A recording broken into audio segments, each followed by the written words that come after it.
Let's be honest. Have you ever felt like English tenses are just a source of, well, tension? If you've ever found yourself totally overwhelmed by all the different verb forms, trust me, you are in exactly the right place. Yeah, if that sounds familiar, I totally get it. It is one of the biggest frustrations for pretty much everyone learning English. But what if I told you that we can clear up what usually takes a couple of months to learn right here in just the next 5 minutes?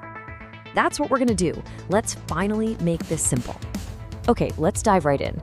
The absolute best way to understand tenses is to stop thinking about them as a bunch of boring grammar rules and start thinking of them as a family. So, at the very head of this family, we've got the grandfather, and his name, you might have guessed it, is tense. He's kind of the patriarch of this entire system. Now, Grandfather Tense has 3 sons. And these 3 sons, well, they are the foundation for everything we're about to cover. Their names are past, present, and future. So each one is in charge of a different slice of time. You've got the time that's already gone, the time that's happening right now, and the time that's still on its way. Simple enough, right? Okay, but here's where the family tree gets really interesting. Each of those 3 brothers, past, present, and future, has 4 sons of his own. And here's the twist. They all have the exact same first names. And these are their 4 names: indefinite, continuous, perfect, and perfect continuous. These 4 grandsons are the real key here. I'm serious, if you can just understand them, you'll understand all 12 tenses. All you have to do is combine their name with their father's name. So, for example, present sons would be present indefinite, present continuous, and so on. So now that we've met the whole family, let's talk about what each of them actually does. And to get this, you only need to understand 2 things: time and work. And this right here perfectly illustrates the core idea. The 3 fathers, past, present, and future, their only job is to tell you when something is happening. They tell you the time. But the 4 grandsons, they tell you about the work. They describe how much of that action is actually complete. Is it a habit? Is it still going? Is it totally finished? So here's the most important part. You don't need to memorize 12 different confusing tenses. You just need to learn the 4 personalities of these grandsons. Once you get what they do, you can apply it to the past, the present, or the future. Easy. All right, first up is indefinite. This grandson is all about habits, routines, or just plain facts. He doesn't really care if the work is happening now or if it's finished.